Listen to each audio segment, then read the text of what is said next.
Cargo dísteme, Señor, un alto y santo mandamiento, decir al mundo en su dolor la historia de tu advenimiento. Pudiste desde el cielo enviar que ángeles cuenten la historia, condescendiente en tu amor, que a mí me confirió la gloria, que a este cargo sea fiel al proclamar la historia. Pon en mi ser tu amor y en mi andar valor, que a este cargo sea fiel, que tuya sea la gloria.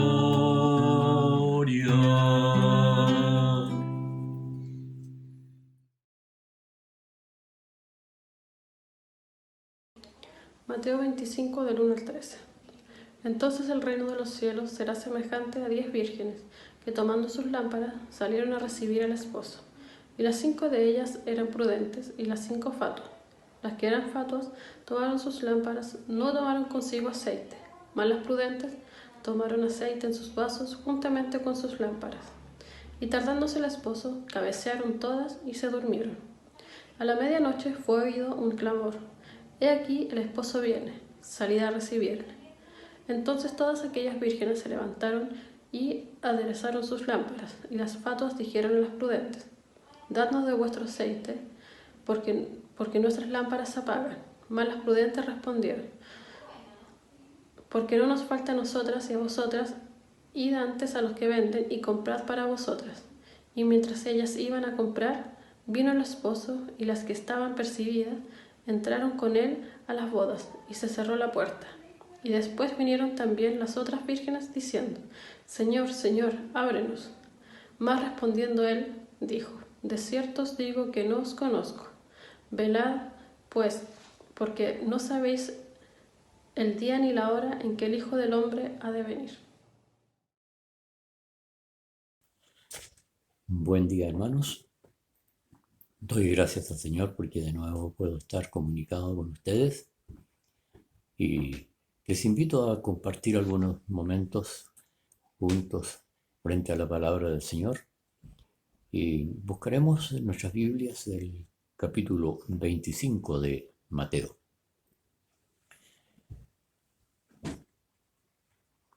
Leo los primeros 7 versículos y dice: «Entonces el reino de los cielos será semejante a 10 vírgenes que, tomando sus lámparas, salieron a recibir al esposo. Y las 5 de ellas eran prudentes y las 5 fatuas.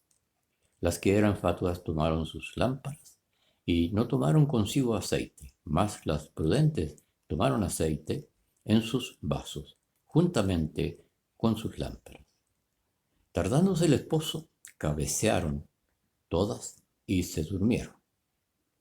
Y a la medianoche fue dado el clamor: «He aquí, el esposo viene, salid a recibirle». Hasta el versículo 6.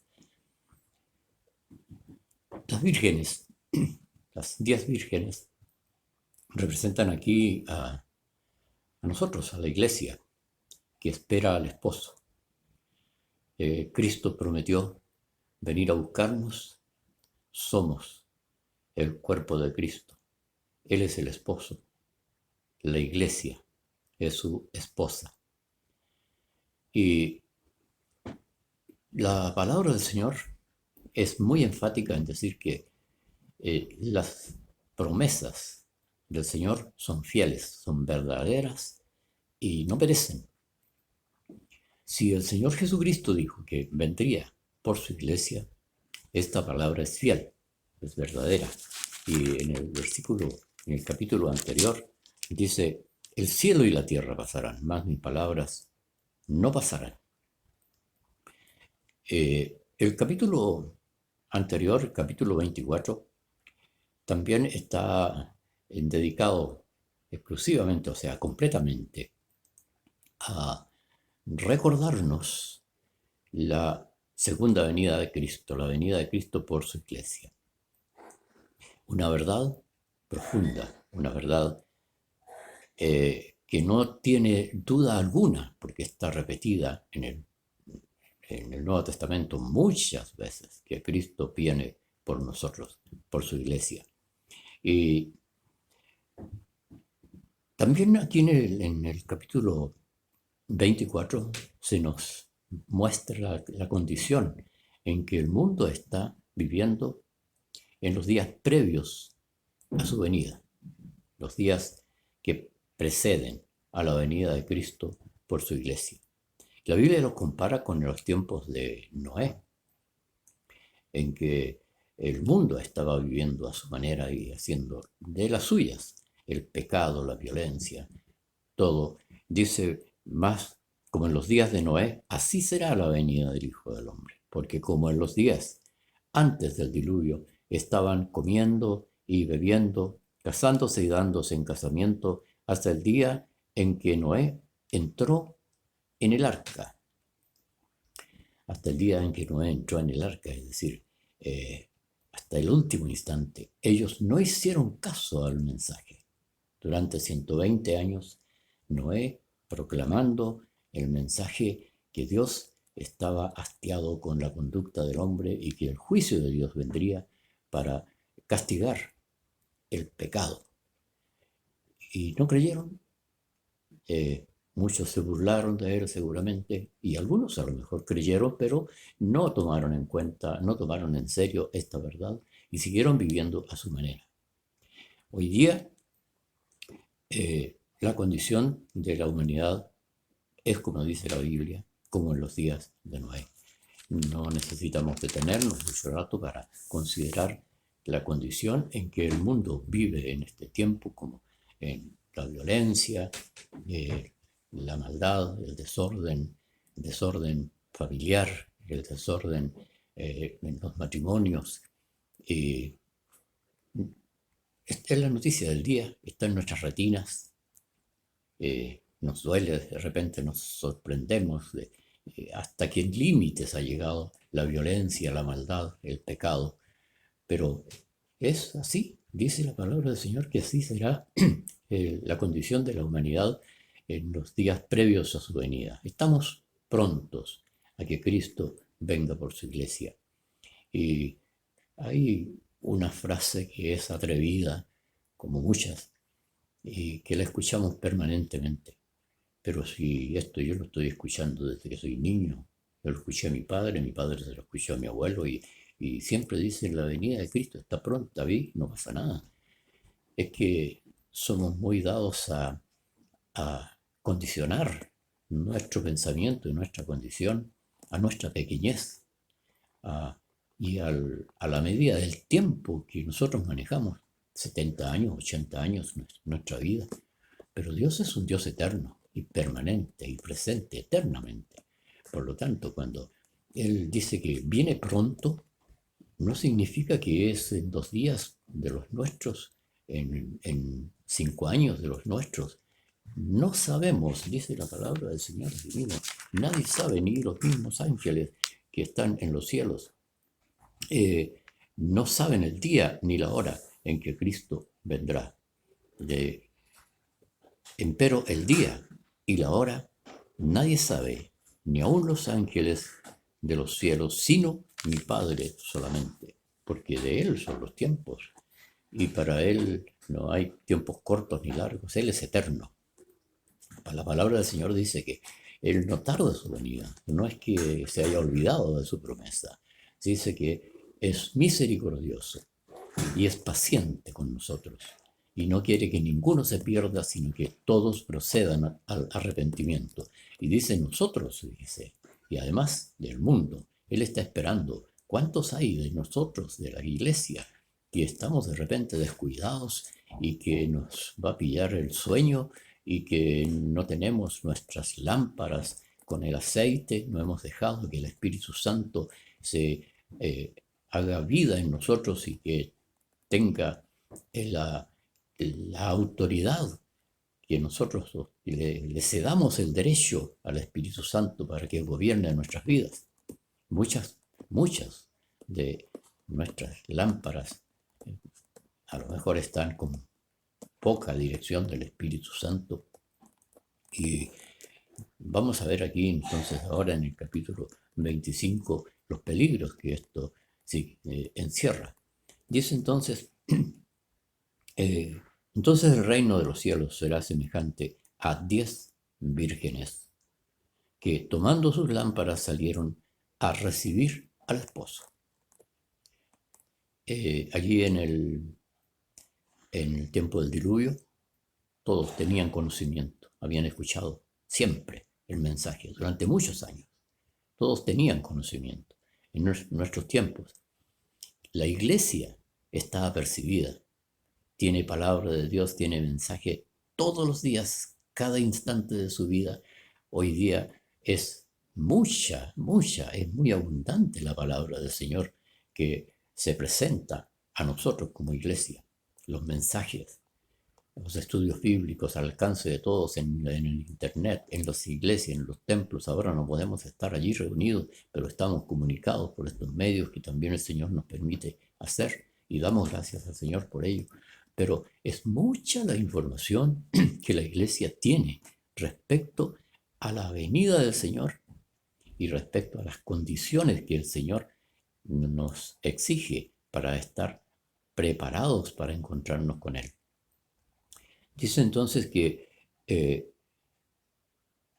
las 5, la mitad de ellas eran prudentes y las otras 5 eran fatuas.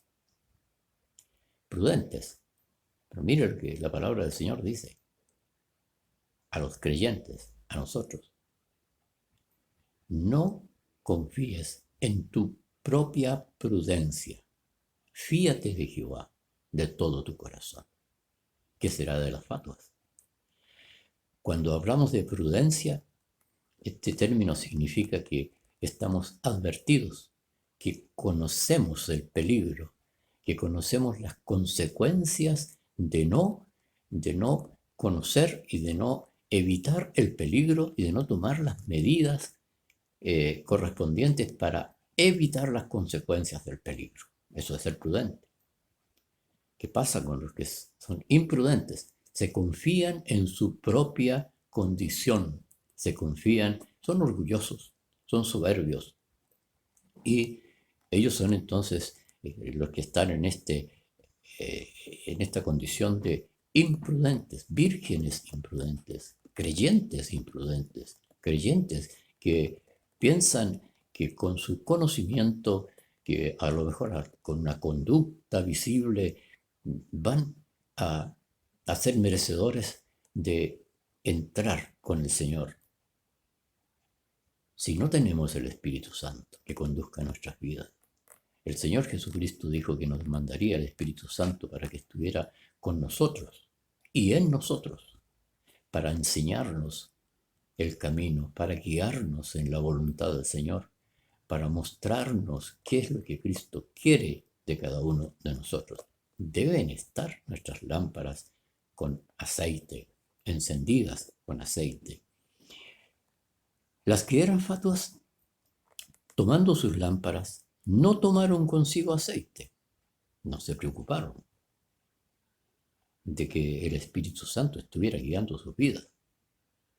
Estaban quizás muy bien, muy conformes con su condición, quizás social, quizás de conocimientos teológicos, condición humana. No tomaron el aceite, no dejaron que el Espíritu Santo guíe sus vidas. Y las prudentes tomaron aceite en sus vasos, juntamente con sus lámparas. Y tardándose el esposo, cabecearon todas y se durmieron, tardándose el esposo. Esto es lo que decíamos recién. El Señor no es que haya pasado por alto su promesa que vendría por nosotros. Él va a cumplir exactamente en el tiempo de Dios. El día y la hora, solo Dios la maneja y la tiene en su sola potestad. Y entonces el día y la hora nadie más la conoce. Y tornándose el esposo, cabecearon y se durmieron. Y a la medianoche fue oído un clamor. Y aquí el esposo viene, salid a recibirle. Este clamor, esta noticia, es entendida por todos los creyentes. Todos creemos que Cristo viene con nosotros. Aun aquellos que andan equivocadamente por sus propios caminos, como dice la palabra del Señor, si conversamos con ellos y les preguntamos, ¿tú crees en que Cristo viene por su iglesia? Sí, yo creo. No, ni siquiera a veces escuchamos, sí, gracias al Señor, creo que Él viene por mí. No, sí creo. O sea, imprudentes, fatuos. Nos han advertido el peligro de estar caminando por nuestra propia cuenta, sin ser guiados por el Espíritu Santo, por la senda que el Señor quiere que andemos. Entonces es importante considerar, y no solo el conocimiento, no solo creer que Cristo viene por nosotros, sino que tenemos que dejarnos guiar por el Espíritu Santo. Nosotros no tenemos la capacidad, aunque debiéramos tener discernimiento espiritual para elegir entre el bien y el mal, pero no, nos podemos equivocar si queremos hacerlo por nuestra propia cuenta. El Espíritu Santo nos guiará a toda verdad y a toda justicia. Llegó la noticia, el esposo viene, salid a recibirle. Todas las vírgenes se levantaron y tomaron sus lámparas, es decir, se prepararon, somos lámpara. Allí en el Apocalipsis dice que los candeleros son las iglesias, es la iglesia del Señor. Por lo tanto, nosotros somos lámparas que estamos alumbrando. Acá vosotros sois la luz del mundo, somos lámparas, deben estar encendidas, debemos estar con la luz del Señor en nuestras vidas, que nos da la dirección del Espíritu Santo. Y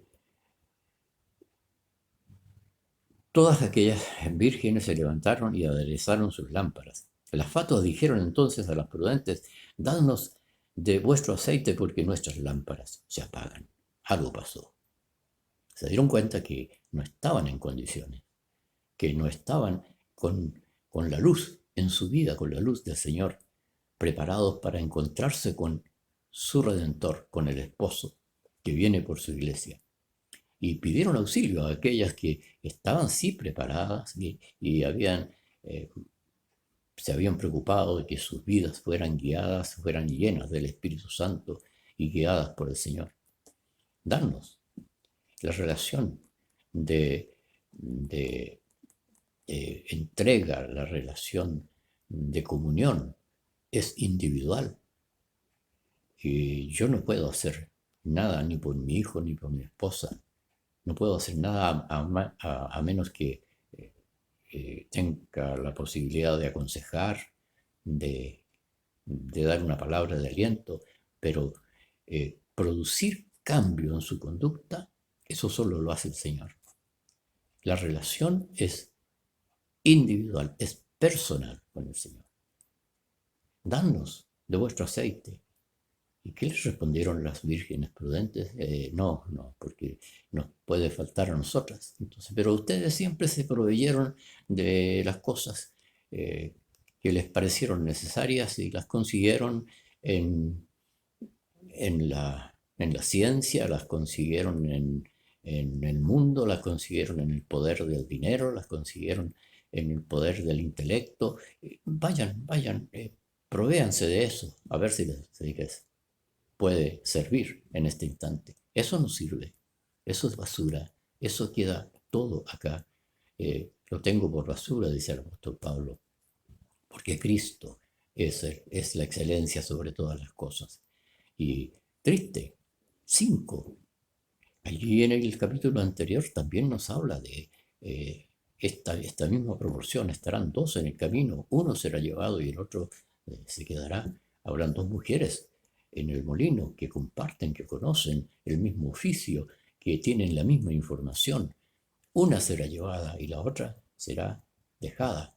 Acá tenemos 10 vírgenes, que 5 se proveyeron de lo que el Señor nos pide y nos da,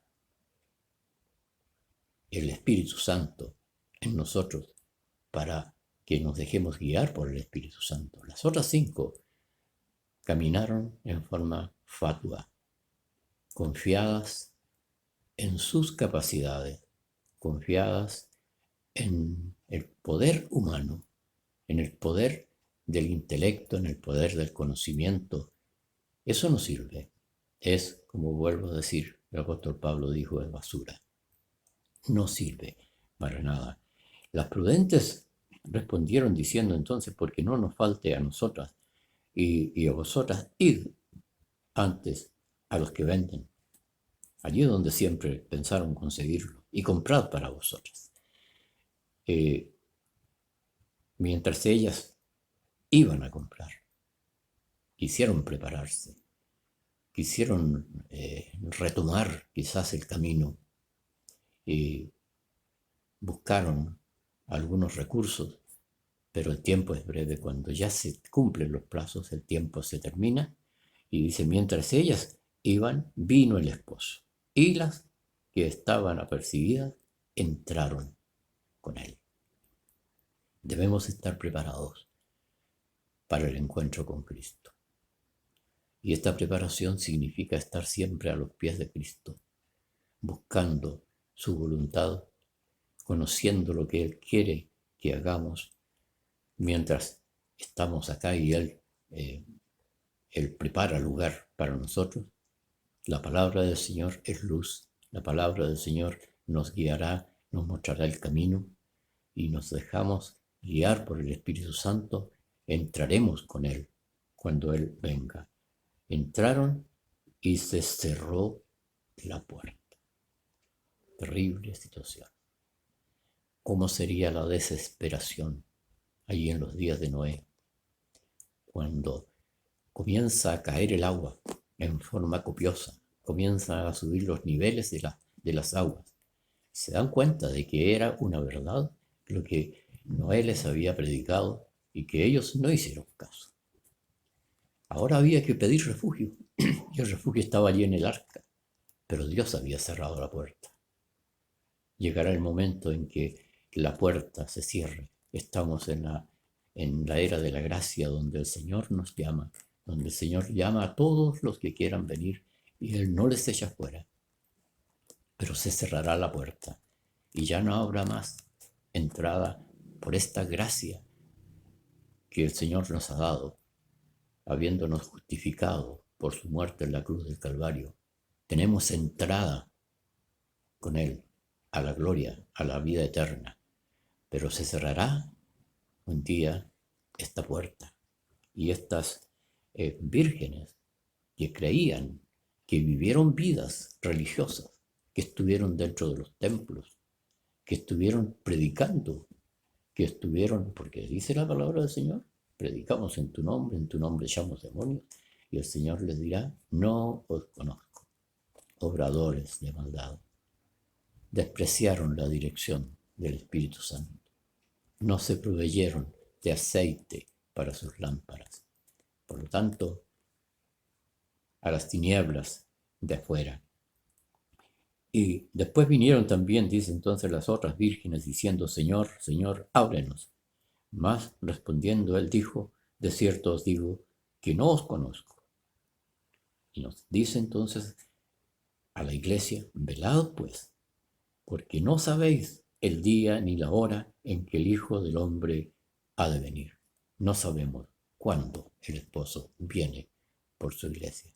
Velad, pues, estar despiertos. No podemos cabecear, no podemos dormirnos.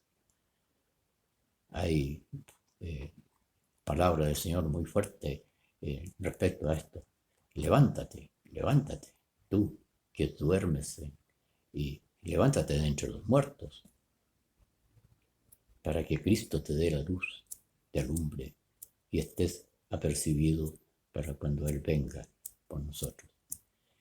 Esta parábola de las 10 vírgenes precede a otra parábola que tiene que ver con los talentos. ¿Qué estamos haciendo mientras Cristo prepara lugar para nosotros y viene por nosotros? Mientras estamos acá, la palabra del Señor dice que tenemos que ser obreros, siervos de Él. Nos ha dejado una misión: predicar el Evangelio a toda criatura.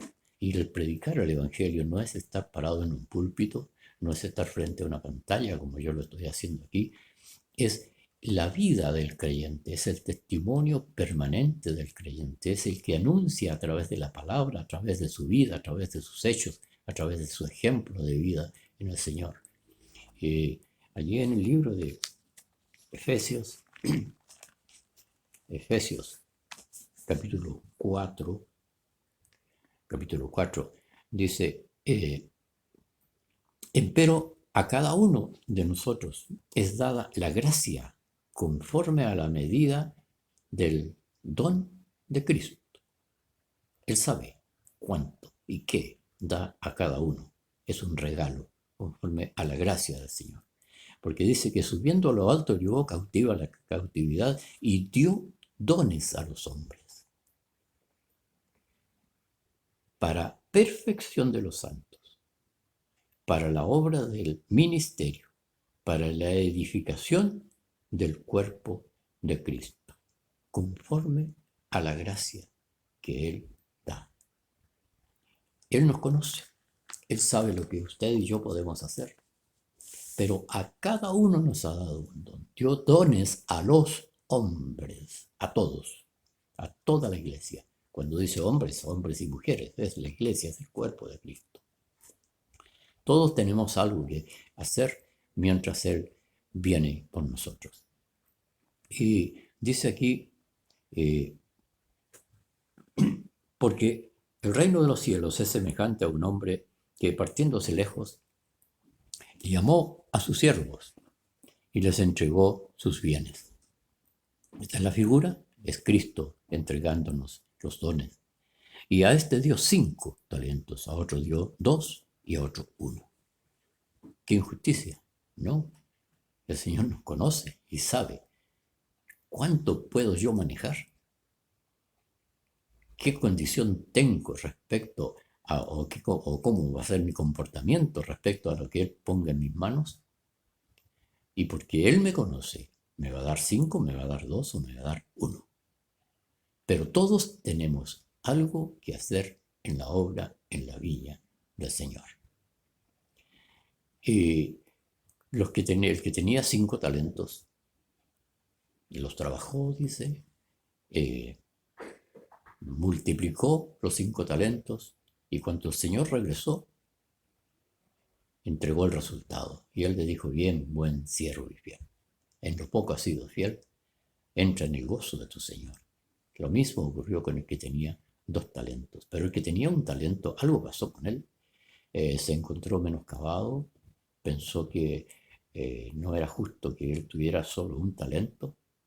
Nunca pensó en que su condición no daba para recibir 5 talentos y trabajar esos 5 talentos y que un talento era suficiente para trabajarlo, para que él trabajara, y no trabajó.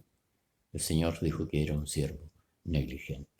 ¿Cómo estamos nosotros desarrollándonos en la obra del Señor? El Señor a todos nos ha dado la posibilidad de trabajar en alguna forma en la obra, en la viña del Señor.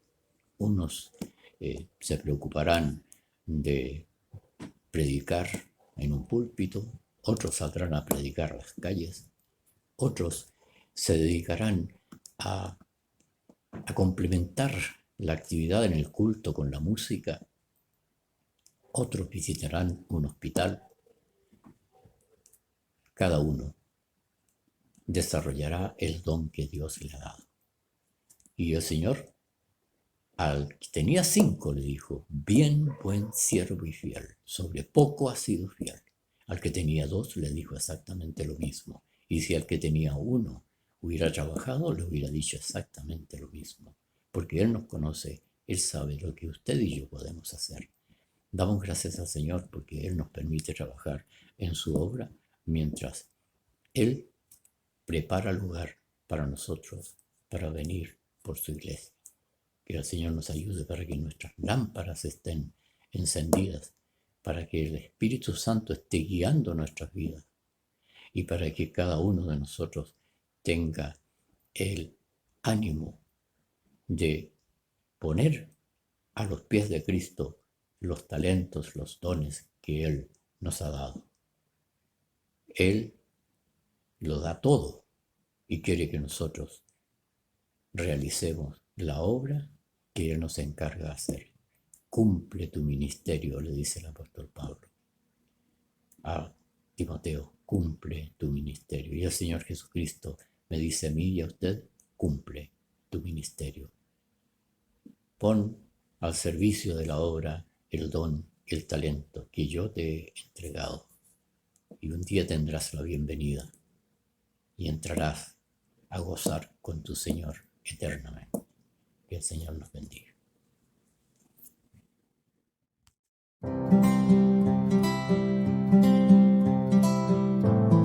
La Biblia es un libro muy grande y con muchas palabras. Pero ¿sabías que la Biblia no es solo para adultos? Es para niños también. Y tiene muchas cosas que Dios quiere que tú sepas. Cosas que puedes memorizar y guardar en tu corazón. Porque los niños como tú son muy importantes para Dios. Un día, mientras Jesús estaba contestando algunas preguntas sobre la familia, un niño se le acercó para que lo bendijera. Los discípulos, pensando que esto le molestaría a Jesús, le dijeron que se fuera. Pero Jesús quiere que los niños vayan a Él. Mateo 19, versículo 14. Dejad a los niños venir a mí, y no se lo impidáis, porque de los tales es el reino de los cielos. Hola niños, bienvenidos a nuestra clase de escuela dominical. Soy la tía Katy. Hoy estaremos hablando acerca de un personaje de la Biblia que era uno de los apóstoles de Jesús. Este apóstol nos va a enseñar acerca de algo muy importante que es el amor. Y él es el apóstol Juan. El apóstol Juan, nos dice la Biblia, que fue conocido como el discípulo amado. Juan fue conocido así porque era uno de los más jóvenes de los discípulos. Y también dice la Biblia que Jesús lo amaba especialmente, tal vez porque era uno de los más jóvenes. Él se recostaba en el pecho de Jesús para oírlo cuando Jesús les contaba sus parábolas, cuando les daba consejos, cuando les enseñaba acerca de cómo debían ser. El apóstol Juan fue también el último de los apóstoles en morir. Así que pasaron muchos años entre la muerte de Jesús y el tiempo que vivió Juan. Así que Juan ocupó este tiempo para escribir el Evangelio, 3 cartas y además el libro de Apocalipsis. Hoy vamos a hablar especialmente acerca de las 3 cartas escritas por el apóstol Juan. Las cartas del apóstol Juan fueron escritas cuando él ya era anciano, por eso en algunas de ellas se nombran a él como el anciano. El anciano le escribe a las iglesias. Estas cartas fueron dirigidas principalmente a las iglesias y se piensa que fue a la comunidad que estaba en Éfeso. Fue allí donde el apóstol Juan escribió. Juan se dio cuenta que las iglesias necesitaban ser animadas, ser exhortadas y volver a ser enseñadas. Así que escribió su primera carta, Primera de Juan. En esta carta Juan comienza a recordarles a las iglesias acerca de Jesús, así que está estrechamente ligada al Evangelio que él ya había escrito. Vuelve a repetir las enseñanzas de Jesús, pero ahora en una forma más práctica, hablándoles acerca del amor al prójimo y el amor a Dios, que eran los principales mandamientos de Jesús. Luego de esto, Juan escribe su segunda carta. Se entera él que las iglesias a las cuales él visitaba y les escribía estaban teniendo problemas, estaban peleando entre ellos y algunos se habían olvidado de las enseñanzas de Jesús y querían volver a su antigua vida, querían volver a la ley y se habían olvidado que Jesús realmente es Dios. Y Juan le escribe a ellos, especialmente a las iglesias que se reunían en diferentes casas. Estaba allí exhortándoles quién era Jesús y que no olvidaran sus enseñanzas. Así, nuevamente, pasado un tiempo, Juan escribe su tercera carta. La tercera carta de Juan tiene un destinatario más particular. Él le escribe a un hermano llamado Gayo. Gayo es el líder de esta comunidad y esa es la que él le escribe. Y lo mismo, estaban sucediendo ciertos conflictos, incluso algunos rechazaban a Juan y no querían saber nada de sus enseñanzas. Pero Juan vuelve a hablarles acerca de Dios y acerca del amor. Es muy bonita además la medida que usa Juan para hablarnos acerca del amor. Los otros evangelistas como Mateo, Marcos y Lucas nos dicen que la medida del amor que dijo Jesús era amar a los demás como nos amamos a nosotros mismos. Pero Juan dice que la medida del amor es amar como Jesús nos amó. Ámense los unos a los otros como yo os he amado, dijo Jesús. Entonces, la medida del amor es amar como Jesús. Imagínense, amar como Jesús. Así que Juan escribió todas estas cosas a las iglesias para que lo recordaran. Ahora vamos a ver un video que nos habla acerca de el amor que enseñó Jesús y también cómo Juan lo enseña. Si has escuchado acerca de Jesús, probablemente conoces una de sus famosas enseñanzas llamada la regla de oro. Haz con los demás como quieres que hagan contigo. Esta es en realidad una reformulación de otra cosa que Jesús dijo, de que el significado de la vida es amar a Dios y amar a tu prójimo como a ti mismo. Esto es realmente hermoso, pero ¿qué quiere decir exactamente con la palabra amar? Es una palabra poco clara en español porque puedes amar a tu mamá y puedes amar la pizza. Si la palabra amar significa lo mismo en ambos casos, tu mamá se sentirá muy mal. Así que, ¿qué quiso decir Jesús en su propio idioma? Primero que nada, esta frase de ama a tu prójimo es una cita de las escrituras hebreas, donde la palabra para ama es ahavá. Sin embargo, el idioma que Jesús hablaba y en el que enseñaba todos los días era un lenguaje primo del hebreo. Era el arameo, en el que la palabra para amar es rakma. Pero luego, conforme los seguidores de Jesús esparcieron sus enseñanzas alrededor del mundo, las tradujeron al griego usando la palabra ágape. Y esto es lo fascinante. Los primeros seguidores de Jesús, quienes escribieron los libros del Nuevo Testamento en griego, no aprendieron el significado de ágape al buscarlo en los diccionarios antiguos. Más bien, miraron las enseñanzas de Jesús y la historia de su vida para redefinir el concepto mismo del amor. Una vez le preguntaron a Jesús acerca del mandamiento más importante en las escrituras judías. Él citó primero de la antigua oración en la Torá llamada el Shema. Ama al Señor tu Dios con todo tu corazón. Así que el amor por Dios es lo más importante. Pero luego Jesús rápidamente continuó diciendo que otro mandamiento de la Torá también era el más importante. Ama a tu prójimo como a ti mismo. Así que, ¿cuál es más importante? ¿Amar a Dios o amar a tu prójimo? La respuesta de Jesús es sí. Hacer esa pregunta significa que no entiendes su punto. Para Jesús, son dos lados de la misma moneda. Tu amor por Dios será expresado por tu amor por las personas y viceversa. Son inseparables. Así que esto deja claro que para Jesús, el amor ágape no es principalmente un sentimiento que sientes por alguien más, como nuestra frase me enamoré. Para Jesús, el amor es acción. Es una elección que haces para buscar el bienestar de otras personas. Jesús también enseñó que el amor genuino por Dios y por los demás significa buscar el bienestar de las personas sin esperar nada a cambio. Especialmente de personas que están en situaciones difíciles y que no pueden pagarte de vuelta aun si quisieran. De acuerdo a Jesús, esta clase de amor generoso refleja el mismísimo latido del corazón de Dios. Y Él llevó esto aún más lejos. Jesús dijo que el estándar supremo para el amor auténtico es que también tratas a la persona que no soportas. O en sus palabras, debes amar a tu enemigo y hacerle bien sin esperar nada a cambio. Para Jesús, este tipo de amor que abraza a su enemigo imita el carácter mismo de Dios. Ahora, no estaríamos hablando de Jesús hasta hoy si Él solo hubiera dicho cosas como ama a tu enemigo. Esta es la manera en que Él realmente vivió. Jesús estaba constantemente ayudando y sirviendo a las personas a su alrededor de maneras muy prácticas y tangibles.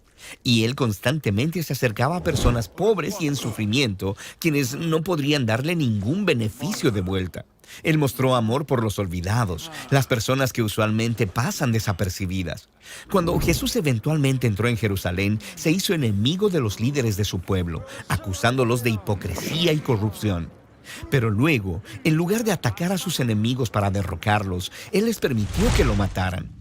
Jesús murió por el egoísmo y la corrupción de sus enemigos porque los amaba. Después de la mañana de la resurrección, Jesús y luego sus seguidores declararon que fue el poder del amor de Dios para el mundo el que fue revelado en la vida, muerte y resurrección de Jesús. Como lo dijo el apóstol Pablo, Dios demostró su ágape por nosotros en que, siendo aún pecadores, el Mesías murió por nosotros. O en las palabras del apóstol Juan, el ágape de Dios fue revelado cuando Él envió a su Hijo unigénito al mundo para que por medio de Él podamos tener vida. Para Juan, esto lleva naturalmente a esta conclusión. Amados, si Dios así nos amó, también nosotros debemos amarnos unos a otros. Así que la fe cristiana implica confiar en que en el centro del universo está un ser desbordante de amor por su mundo. Esto significa que el propósito de la existencia humana es recibir este amor que ha venido a nosotros en Jesús y luego dárselo a otros, creando un ecosistema de amor enfocado en otros y de autoentrega permanente. Este es el significado en el Nuevo Testamento del amor ágape. Muy bien, niños, como hemos visto en la clase de hoy, Jesús enseñó mucho acerca del amor y también Juan volvió a recordar todas las enseñanzas de Jesús. Es por eso que en 1 de Juan 4:8 dice: Dios es amor. Es decir, no solamente que Dios tiene amor o que Dios nos da amor, sino que Él mismo es amor. Así que si Dios es amor y nosotros somos sus hijos, nosotros también debemos tener amor para los demás y por sobre todas las cosas tener amor a Dios. ¿Qué significa tener amor a Dios? Significa respetar sus mandamientos, obedecer en todo lo que Él nos ha dejado. Cuando yo obedezco a mi mamá, a mi papá, también estoy demostrando que amo a Dios. Cuando yo cumplo en el colegio, cuando hago mis tareas, cuando ayudo en la casa, son todas muestras de que amo a Dios. Y también son muestras de que amo a mi prójimo, que amo a mi mamá, que amo a mis hermanos cuando les ayudo a hacer la tarea o a buscar algo o juego con ellos, aunque a veces a lo mejor no me guste tanto. Pero también en amar a aquellas personas que tal vez no conozco tanto o que no me parecen tan simpáticas ni tan agradables, como algún amigo que a lo mejor pelea mucho. Tenemos que amar a todas esas personas y demostrarle con mis acciones que yo amo a Jesús y que le obedezco. Así que, queridos niños, espero que siempre estemos pensando en esto, en que Dios es amor y que nosotros también debemos amarnos, así como nos lo enseñó el discípulo amado, el apóstol Juan. Que Dios les bendiga y nos vemos el próximo domingo. Bendiciones, chao amigos.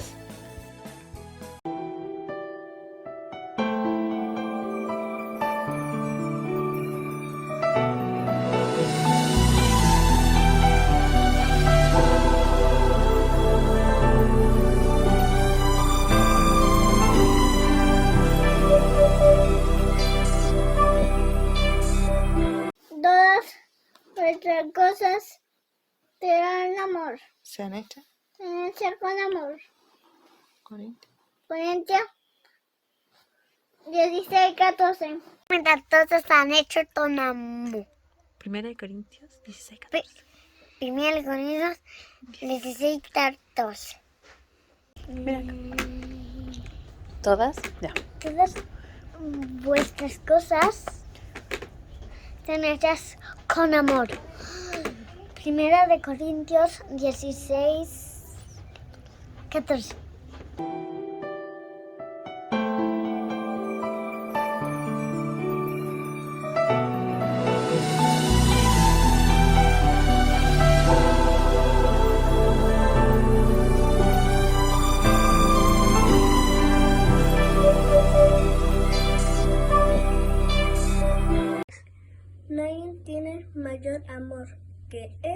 que ponga alguno su vida por los amigos. Juan 15:13. Nadie tiene mayor amor que este, Que ponga. que ponga alguno su vida por sus amigos. Nadie tiene mayor amor que este, que ponga alguno su vida por sus amigos. Juan 15:13.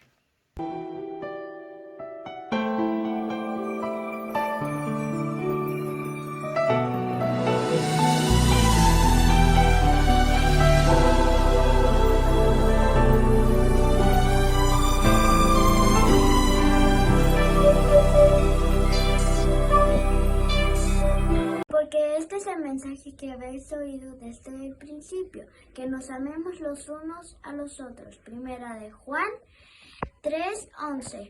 Porque este es el mensaje que habéis oído desde el principio, que nos amemos unos a otros. Primera de Juan 3:11.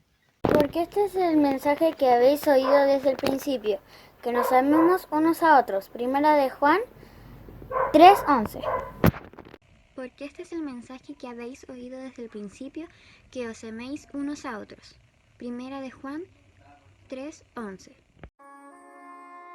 Hermanos, los saludo en el amor del Señor, deseando que la gracia y la misericordia de Dios les sostenga. Gracias a Dios por ser sus hijos, por sus cuidados y su provisión de cada día que tiene con nosotros. Amén. Oración. Orar por la iglesia del Señor en todo lugar donde están sus hijos. Orar por los pastores y los encargados de la obra. Orar para que el Señor aumente nuestra fe. Orar por cada hogar de nuestros hermanos, como nos manda su palabra, amándoos los unos a los otros, con amor fraternal, previniéndoos con honra los unos a los otros, dice en Romanos 12:10.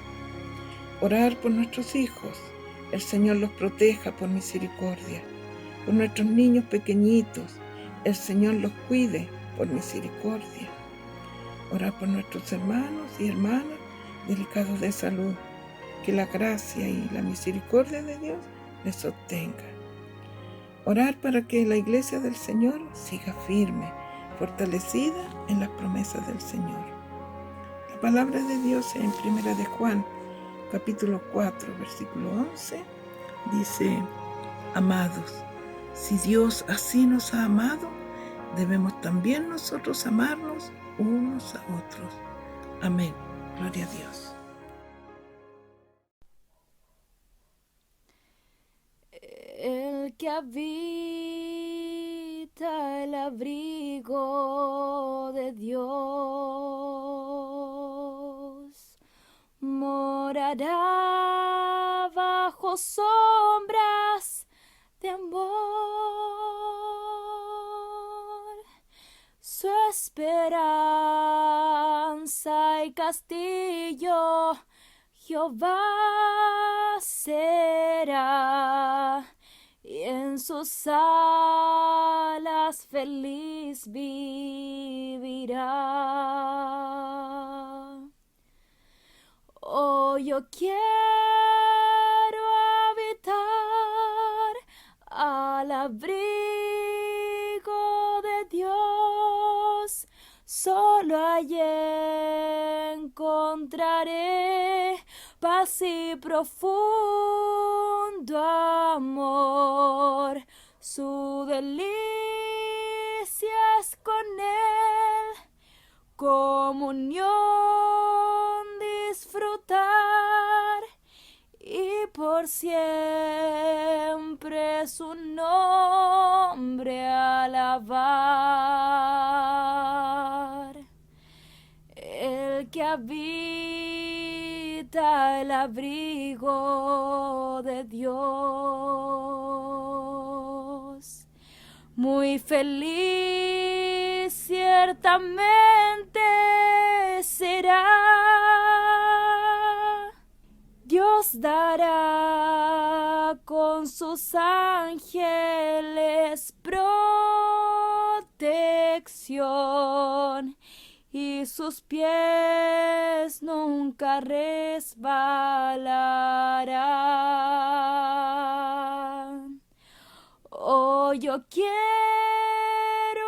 habitar al abrigo de Dios, solo allí encontraré paz y profundo amor. Su delicia es con Él, comunión disfrutar, y por siempre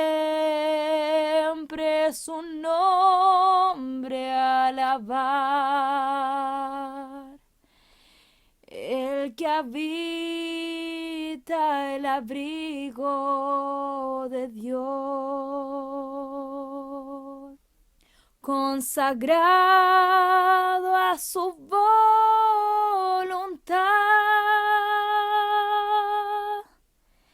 puesto en alto, saciado en su plenitud, de Jehová gozará la salud. Oh, yo quiero habitar al abrigo de Dios, solo allí encontraré paz y profundo amor. Su delicia es con Él, comunión disfrutar, y por siempre su nombre alabar.